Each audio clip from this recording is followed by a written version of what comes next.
Zintegrowany wzmacniacz Luxman Laboratory Series model 5L15. Jest to wzmacniacz, tak bym powiedział, wykonany metodą bardzo pancerną do zastosowań profesjonalnych, wręcz zastosowań studyjnych. Potencjometry, przełączniki, konstrukcja bardzo masywna, przełączniki wykonane z niesamowitych materiałów, czyli ogólnie twarda stal, bardzo gruba, zasadniczo bardzo ciężko to uszkodzić, dosłownie technologia wojskowa niespotykana w innych seriach tego producenta, takich typu domowego. Wzmacniacz sprawny, troszkę ma tutaj jedynie problemów z działaniem lewego wskaźnika. Dostałem go do renowacji, zajmę się nim i pokażę Wam, co tutaj będzie w tym wzmacniaczu wykonane. Wiedział, że jakby dostali go i jego żołnierzy, to by nawet do Kaługi nie wywieźli. Wtedy znów uratował żołnierzy przed śmiercią. Znowu nie wpadł w zasadzkę sowiecką. To major Łupaszko, rajd twój zaczyna. Jak da się zauważyć, lewy wskaźnik troszeczkę wariuje i działa poprawnie, natomiast przełączniki, potencjometry działają bardzo dobrze. Wzmacniacz nie ma przede wszystkim żadnej regulacji barwy dźwięku. Jedynie to, co w takim high-endowych sprzęcie jest stosowane, czyli mamy głośność i balans. Rok 46, odradza się brygada. To już nie jest Wilno, ale walka trwa nadal. Jest szósta i szwadrony, by ich trudniej było złapać. Ochotnicy walczą, by zdrajcy tracili zapał. Konstrukcja wzmacniacza prawie doskonała, albo nawet doskonała. Wykonanie, tak jak powiedziałem, pancerne. Bardzo stabilna rama, nawet bez górnej pokrywy i dolnej się nie odkształca, nie wygina. Potencjometr. Potencjometr głośności z najwyższej możliwej chyba w tamtych czasach półki i nawet jak na współczesne możliwości techniczne też najwyższa jakość. Firmy Alps. Na pewno jest to potencjometr dużo lepszej jakości jak te słynne Alps Black. Dlatego, że tamte Alpsy czarne są wykonane z obudowy, mają plastikową obudowę. Tu mamy wszystko z aluminium, więc jest na pewno bardziej ekranowany i na pewno lepszej jakości. Transformator toroidalny. Duże obwody magnetyczne na pewno znajdują się w tych wskaźnikach. Dzięki temu też takie wskaźniki są dosyć szybkie. Bardzo ładnie wewnątrz rozplanowany.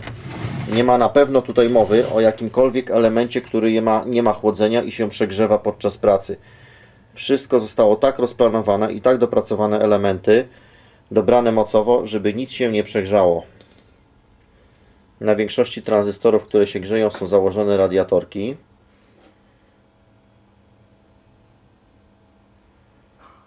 Zero śladów wygrzania. Piękna dla mnie konstrukcja. Duża ilość tranzystorów mocy. Mamy po 4 sztuki na kanał. Teoretycznie przy tej mocy można by zastosować 2 na kanał. Następna ciekawa rzecz. Z tym się jeszcze nie spotkałem. Standardowo, jeżeli mamy tego typu gniazda wejściowe, to w większości sprzętów, a prawie bym powiedział we wszystkich, wyglądają tak jak tutaj, ale od wewnątrz takie gniazda wykonane są na płytkach z laminatu. Tutaj wykonane są na metalowej blaszce. Dzięki temu praktycznie niwelujemy możliwość uszkodzenia, czy popękania, czy wyłamania takiego gniazda podczas jakiegoś siłowego wciskania wtyczek typu RCA, ponieważ jest to element z grubej blachy stalowej, a nie z kawałka miękkiego czarnego laminatu. Kondensatory mocy umieszczone są od spodu wzmacniacza. Ciekawy jestem, czy widzieliście już gdzieś takiej klasy przełączniki. O takiej niesamowitej konstrukcji, z tak grubej blachy. Coś, że tak powiem, niesamowitego. Jeszcze się z tym nigdy nie spotkałem. Myślałem, że będę pierwszy, który w tym wzmacniaczu grzebie, ale niestety już tak zwani nasi tutaj byli.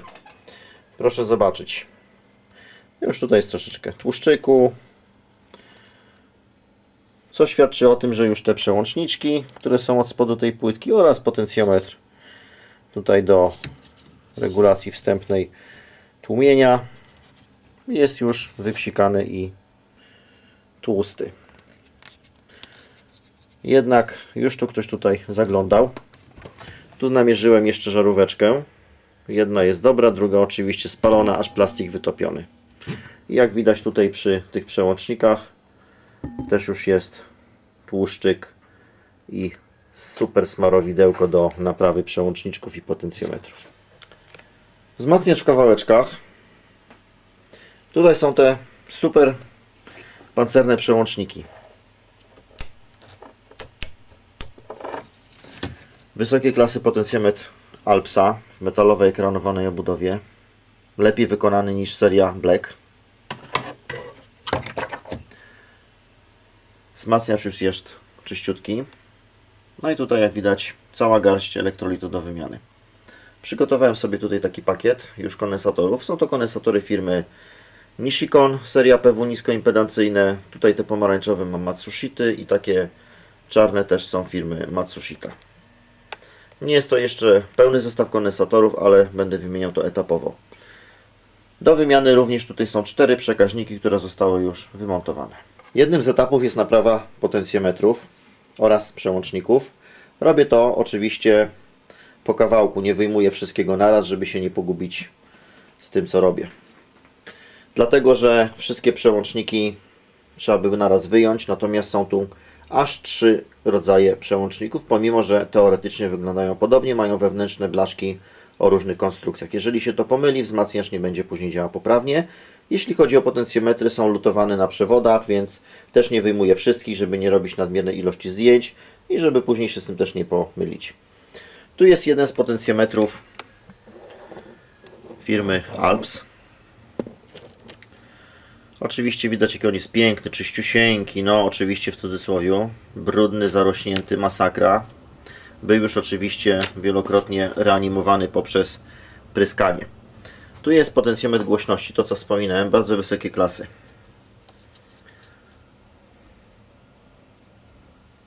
Troszkę też już widać, że był smarowany. Część druga również, aż tutaj wszystko się świeci i wycieka.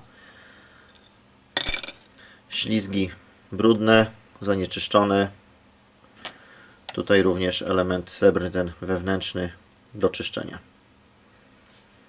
Po złożeniu będzie działało wszystko poprawnie. Najważniejszą czynnością tak naprawdę przy renowacji urządzeń nie jest tak zwany recap, tylko czyszczenie przełączników potencjometru, wymiana przekaźników, wyczyszczenie kompletne urządzenia, jego kalibracja. Oczywiście również wymiana części kondensatorów elektrolitycznych. Elementy potencjometrów mam już wyczyszczone. Proszę zobaczyć, jak ładnie się prezentuje teraz po umyciu elementy ślizgu. Tu jest część drugiego potencjometra. Tu jest jeden z przełączników.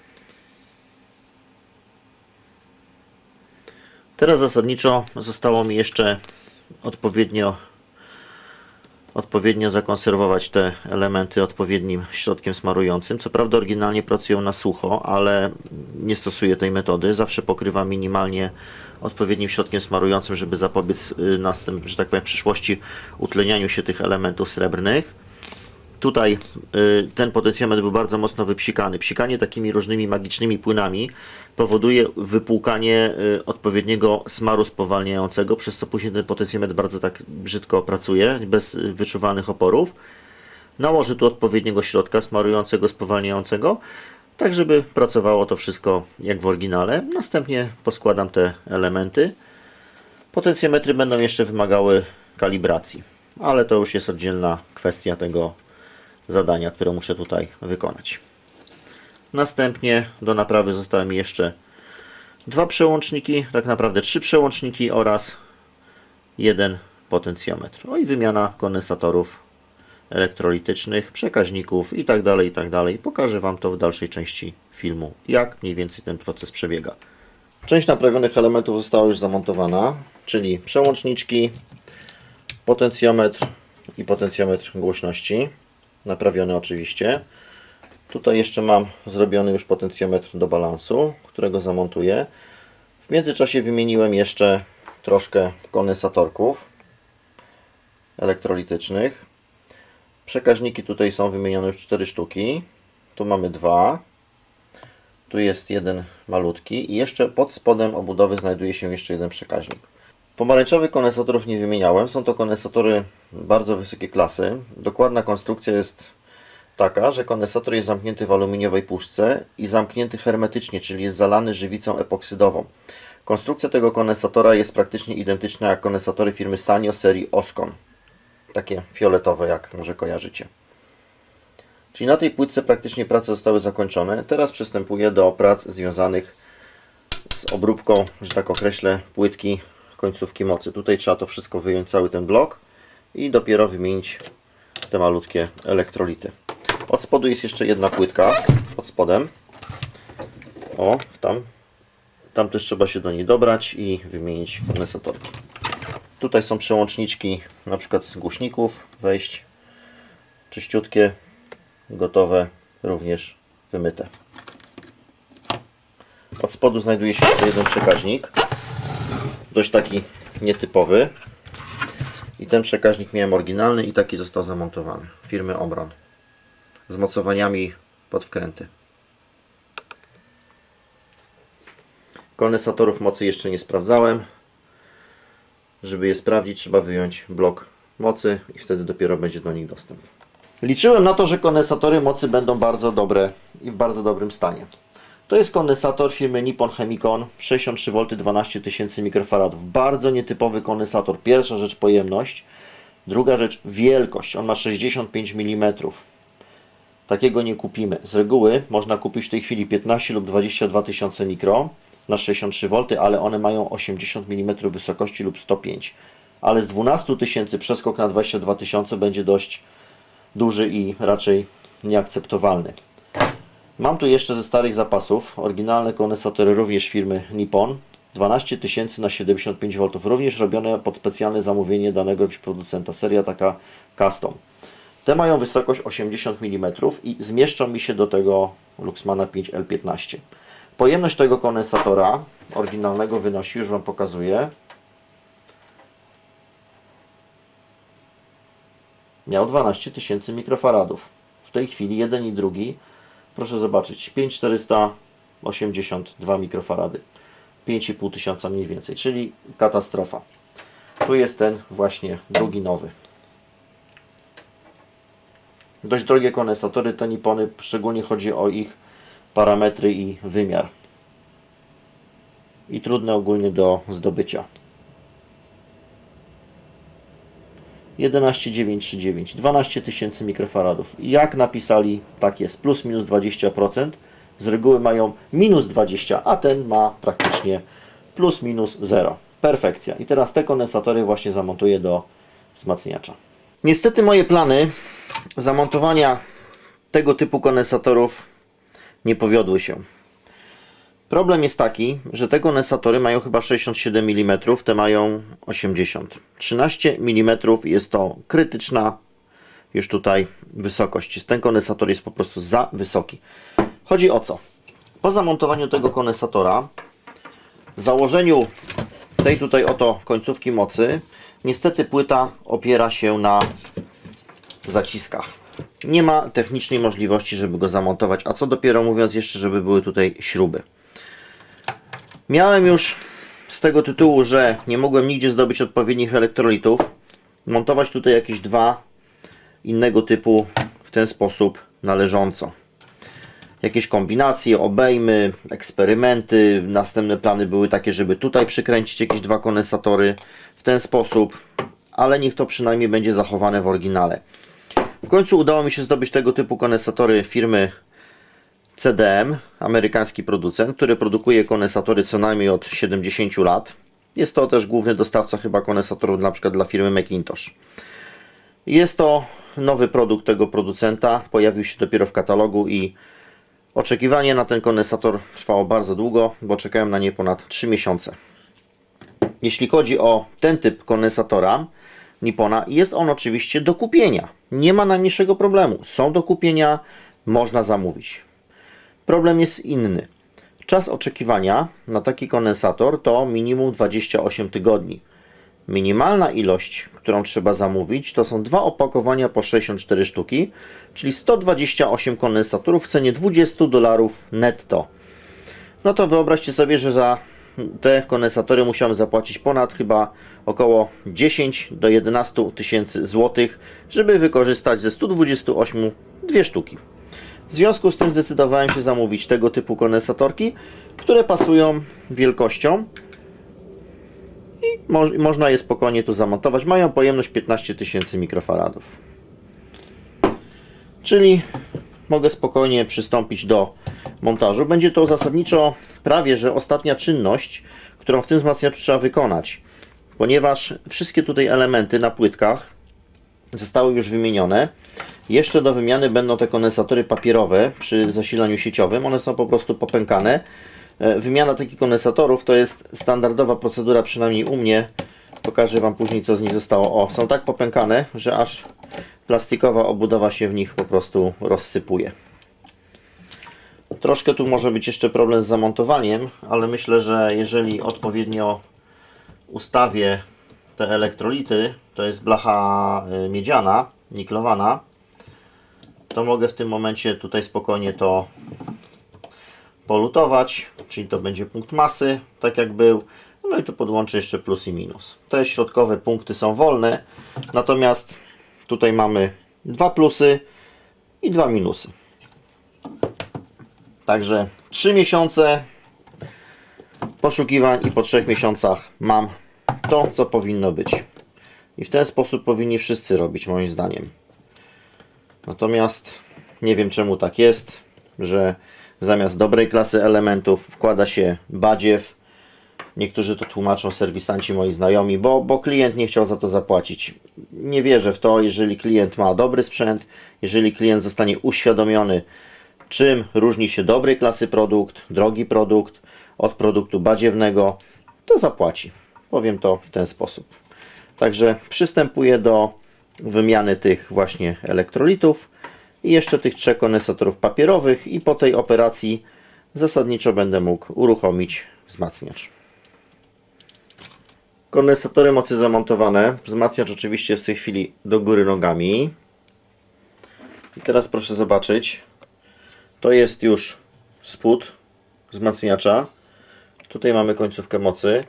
Jaka jest odległość? Około może 10 mm pomiędzy wyprowadzeniami a płytką końcówki mocy. Niestety żaden wyższy kondensator się po prostu tutaj nie zmieści. Nie ma takiej możliwości. Te kondensatory mają 15 tysięcy mikro na 100 V. I to są praktycznie jedyne, które udało mi się na świecie zdobyć, aby ten wzmacniacz doprowadzić praktycznie do oryginału. Jeszcze tylko wymiana tutaj tych właśnie papierzaków, montaż żarówek, no i pierwsze uruchomienie. Zajmie to, myślę, jeszcze około godzinki, dlatego że tutaj jest trudny dostęp, jak również to są wszystko połączenia owijane, wszystko trzeba rozlutować tasiemką do odsysania cyny, poodkręcać, poodwijać i w taki sam sposób zamontować nowe elementy. Wzmacniacz uruchomiony, nawet zadziałał. Teraz trzeba go tylko zmontować. Niestety tutaj pojawił się następny problem dotyczący nóżek do tego pięknego stworzenia. Tak wygląda nóżka, w której brakuje filcu. To jest jedna z nóżek. Niestety dysponowałem tutaj 3 nóżkami. Tu jest druga, trzecia. I tu się zrobił problem, ponieważ zabrakło mi jednej nóżki. W związku z tym wziąłem kawałek jakiegoś materiału. Jak wyszło, tak wyszło, ale spróbowałem wytoczyć. Jest to materiał chyba Ertalon, zbrojony chyba włóknem szklanym, nie znam się do końca na tym. Ciężko obrabialny. Trzeba mieć odpowiedni nóż do tokarki, odpowiednie obroty, kąt natarcia. No, jak wyszło, tak wyszło. Dam ją jako tylną nóżkę. Wysokość jest taka sama, jest zbliżona do oryginału. Teraz muszę do tych nóżek dociąć filce. Tutaj mam takie standardowy kawałek samoprzylepnego filcyku. Dobiorę sobie wycinaki, tak żeby te otworki powycinać. Odpowiednia wielkość. I w ten sposób dorobię elementy, takie podkładki filcowe. i zasadniczo będę mógł już tą piękną maszynkę składać. Oczywiście jeszcze dojdą tutaj kwestie regulacji. Dobra, to będzie jeden wycinek pasujący i jeszcze jakiś drugi. Ten też może być, nie jest to jakieś tam taka praca super precyzyjna, która wymaga nie wiadomo jakiej precyzji. Spokojnie będzie można powycinać takie filcyki i skręcać. Nóżki przykręcone, filcyki założone. Oczywiście tą toczoną nóżkę dałem do tyłu, żeby z wierzchu wyglądało wszystko jak oryginał. Teraz skręcam pokrywkę dolną. Oryginalnie zamontowane są takie podkładki plastikowe, które zabezpieczają lakier przed uszkodzeniem podczas skręcania. Niestety w kilku śrubkach brakowało tych podkładek. W związku z tym zamówiłem podobne, też z takiego plasticzku, troszkę grubsze, ale oczywiście one spełnią swoje zadanie. I to są takie właśnie detale, na które trzeba poświęcić bardzo dużo czasu, a tak naprawdę tej pracy tutaj w ogóle nie widać. Ale cóż, albo robić dobrze, albo nie robić w ogóle. Jak widzieliście, wzmacniacz już był praktycznie złożony, miał założoną dolną pokrywę, zostały tylko do wykonania regulacje. Tylko regulacje do wykonania. Niestety te regulacje narobiły tutaj dużo problemów. Pierwsza przyczyna, zacząłem ustawiać 0 DC. Tutaj są dwa potencjometry lub były dwa potencjometry, bo teraz już je wyrzuciłem, założyłem nowe. Tak właśnie wyglądały. Do regulacji 0 DC. Niestety ten był tak uszkodzony, że praktycznie udało się wyregulować plus minus 10 mV. Nie było praktycznie zera. Co ruch to po prostu skakał. Ten jeszcze gorszy od kanału prawego. Plus minus 30. Albo było 30, albo 40, albo minus 30, minus 40. Koniec. I na tym poległem. Musiałem zamówić takie wieloobrotowe potencjometry. Zamontowałem, ustawione 0 DC. Wszystko fajnie. Przykręciłem pokrywkę. Ustawiam teraz bias. Żeby ustawić bias, nie ma tutaj kołków pomiarowych. Trzeba się dostać od drugiej strony do płyty. Więc znowuż odkręcanie całej końcówki mocy. I znów następny problem. W kanale lewym bias się da ustawić. Niestety do tego nie ma nigdzie w sieci serwis manual. Ja też nie dysponuję. Zakres regulacji biasu jest od 0 do 30 mV. Ustawiłem 15 mV. No niestety problem. Kanał prawy 0 możliwości regulacji biasu. Można kręcić, nic się kompletnie nie zmienia, jest 0,0 mV. No to po raz kolejny rozkładanie. Jak już rozłożyłem, to jeszcze sobie znalazłem tutaj dwa rezystorki, takie 1W, które są troszeczkę przypalone, ale nie mają tutaj żadnego wpływu na regulację biasu. W związku z tym wymieniam teraz te dwa rezystorki. Oczywiście spód jest zdjęty, wzmacniacz rozmontowany. I muszę teraz dojść, co się dzieje, dlaczego nie mam regulacji biasu. Końcówka lewa działa poprawnie. Końcówka prawa niestety brak regulacji biasu. Efekt jest taki, nie wiem co to ma wspólnego z biasem, ale może ma, że przy bardzo cichym słuchaniu, podkreślam bardzo cichym słuchaniu, także słuchawki albo w kompletnej ciszy słuchając kanału prawego, są ogromne zniekształcenia na tej końcówce kanału prawego. Nie podłączałem jeszcze oscyloskopu ani miernika zniekształceń harmonicznych, bo to słychać na słuch. I teraz co mi zostaje zasadniczo? Znaleźć tutaj w tym obrębie według schematu, bo schemat jest dostępny w sieci, natomiast nie ma serwis manual, czyli nie ma żadnych informacji, jakie parametry mają być ustawione. Natomiast po schemacie muszę znaleźć, w czym jest problem. Albo jest uszkodzony PRek, albo któryś rezystor, albo na przykład dioda od biasu. Miałem już taką sytuację 2 razy w sprzęcie firmy Pionier, że były uszkodzone właśnie takie diody biasu. I to były chyba Sankena STV4H. Bardzo, bardzo trudne do zdobycia. Jeżeli gdzieś się pojawiają na świecie używane, osiągają ogromne ceny. A propos cen, na temat cen więcej już nie będę nigdy mówił na żadnej filmie.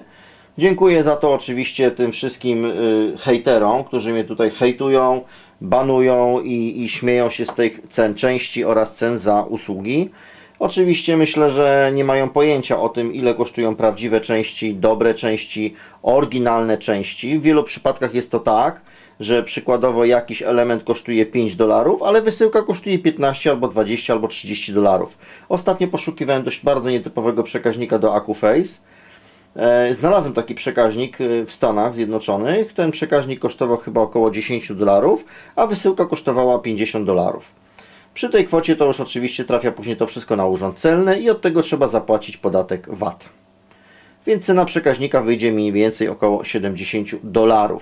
Ale oczywiście ktoś zobaczy, no przecież one są po $10 te przekaźniki, a ty chcesz $70, więc zastanówcie się, zanim będziecie coś, że tak powiem, pieprzyć na ten temat, ile co kosztuje, nie mając kompletnie wiedzy, ile co naprawdę kosztuje, jakie są koszty wysyłki i jak trudno jest pewne elementy tak naprawdę zdobyć. Jeśli chodzi o cenę usług, też już się na ten temat nie wypowiadam.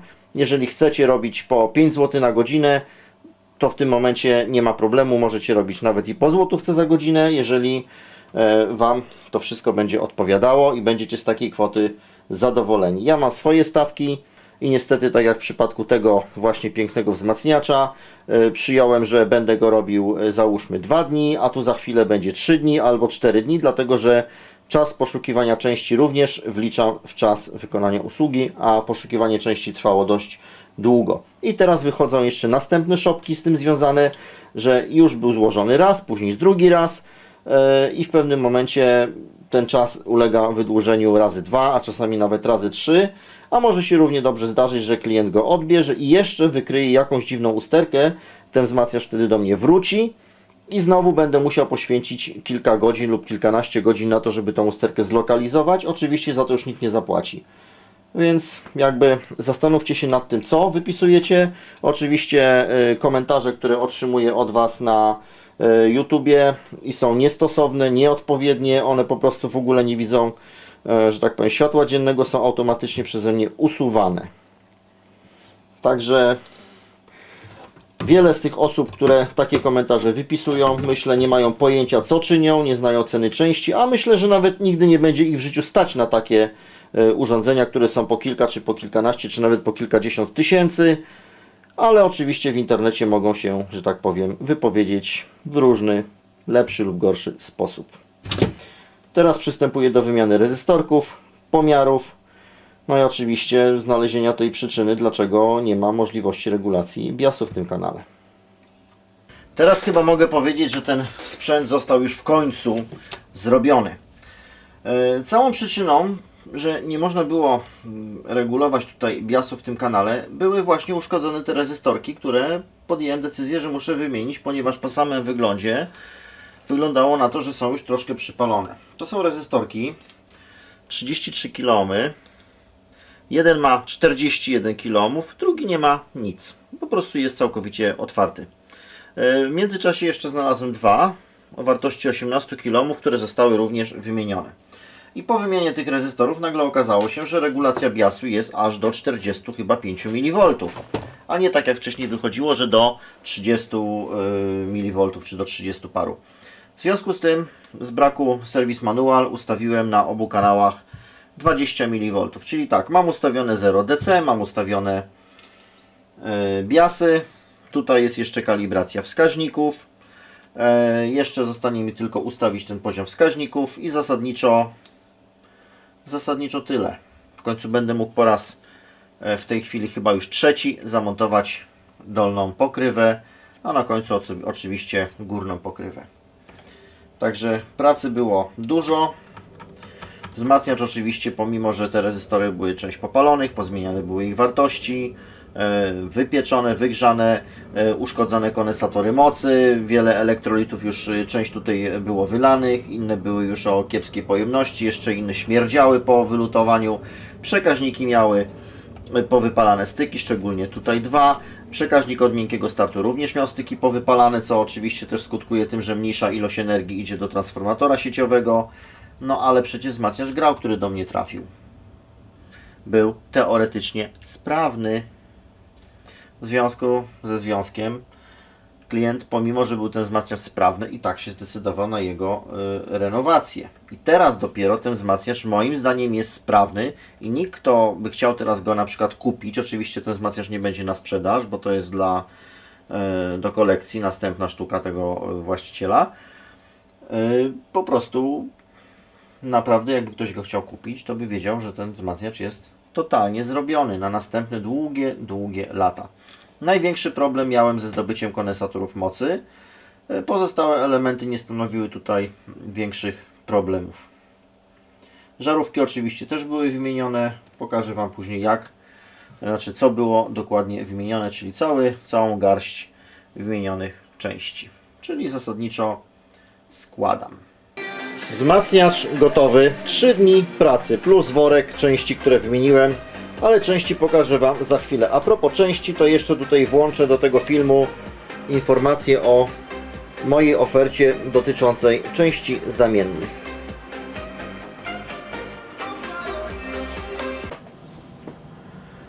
Części zamienne.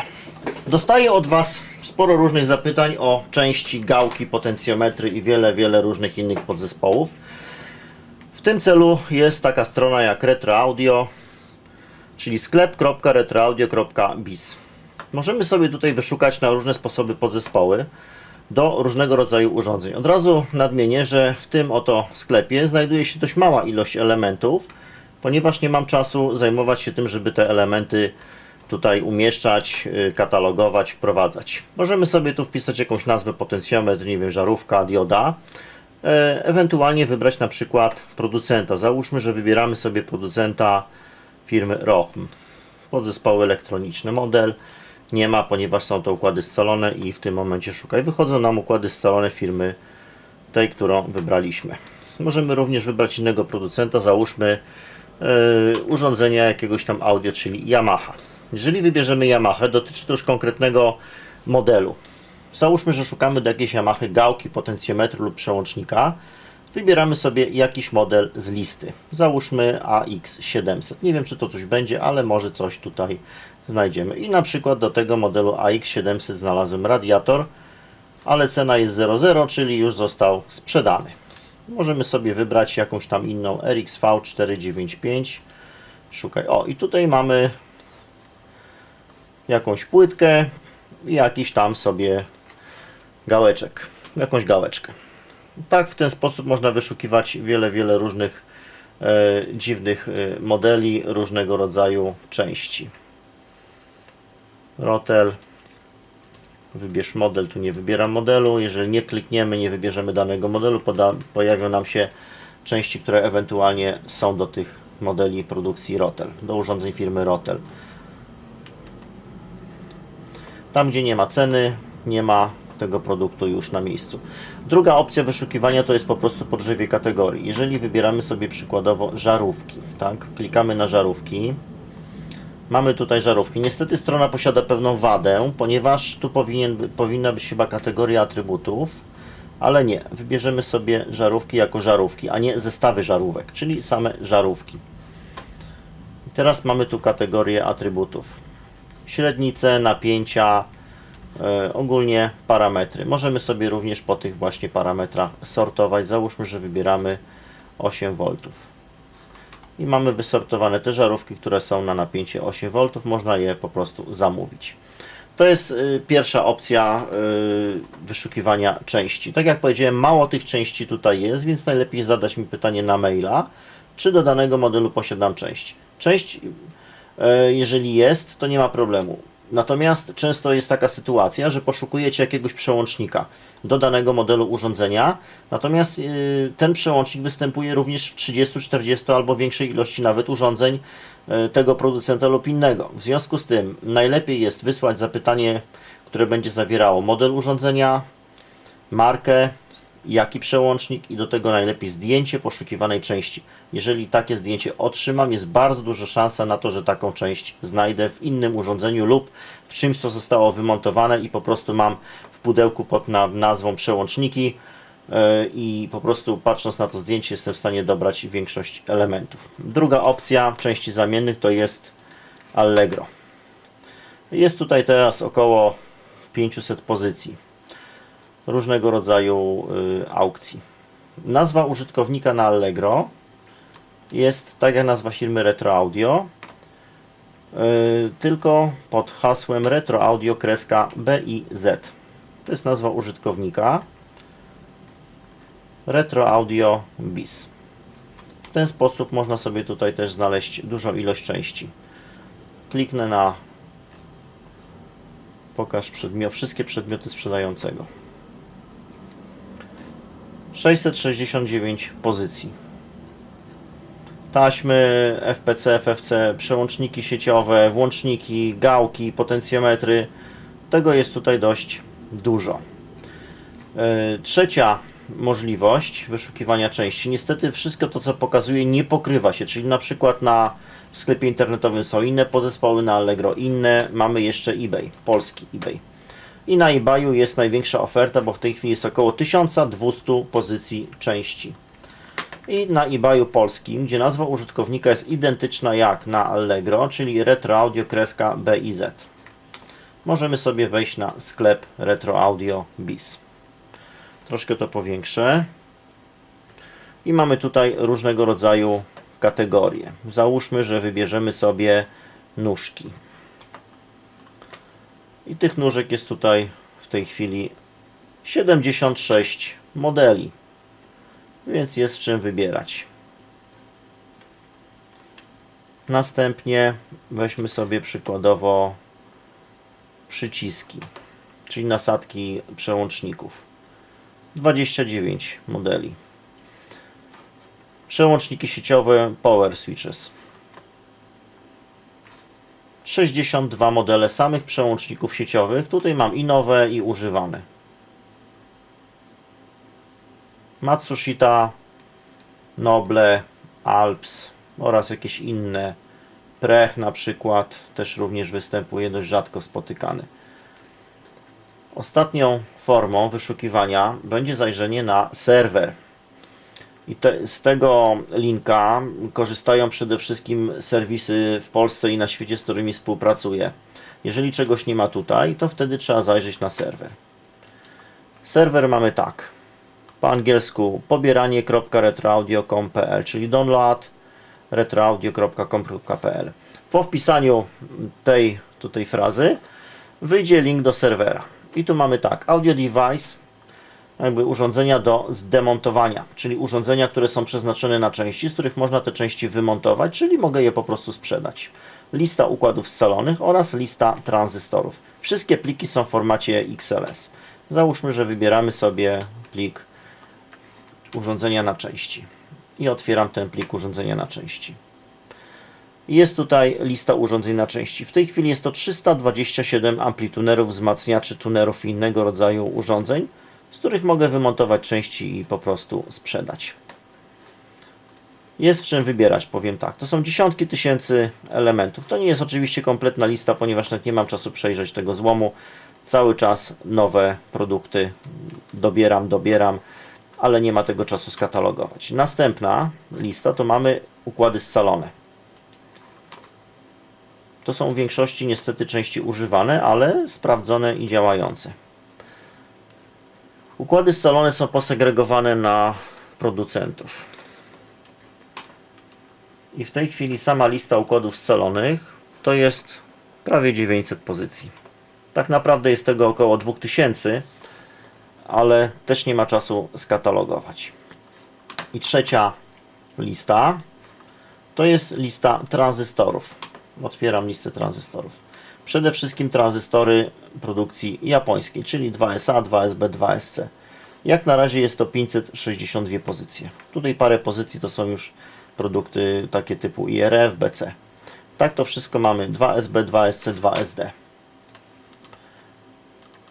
Także jeżeli będziecie poszukiwali jakichkolwiek elementów, po prostu proszę wysłać zapytanie, ale zanim wyślecie zapytanie, proszę sprawdzić zasobność magazynu, właśnie klikając na te konkretne linki, sprawdzając ofertę części na eBay, Allegro oraz w sklepie internetowym retroaudio.biz.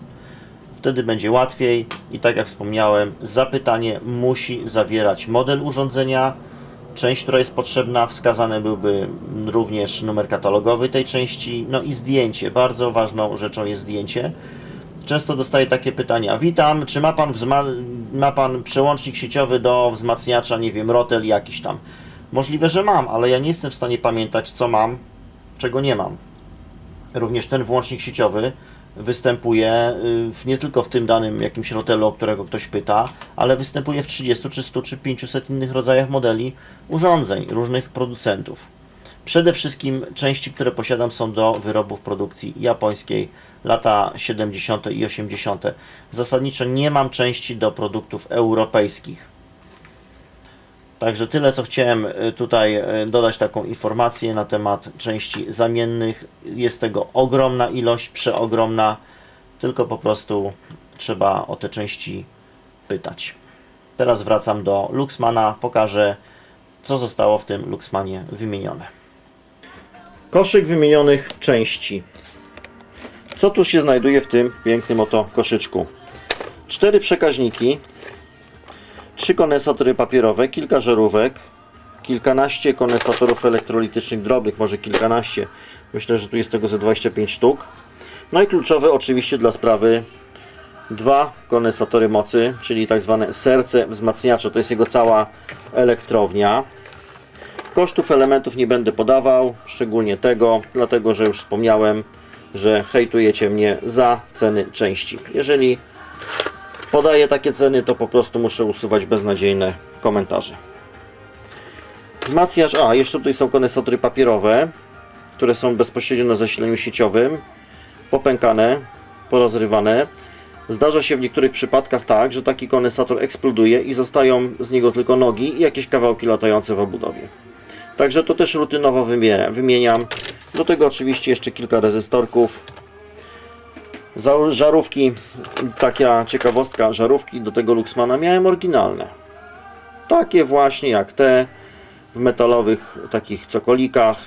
Także jakbyście chcieli takich żarówek oryginalnych nabyć, to nie ma problemu, mam jeszcze ich ze 300 sztuk.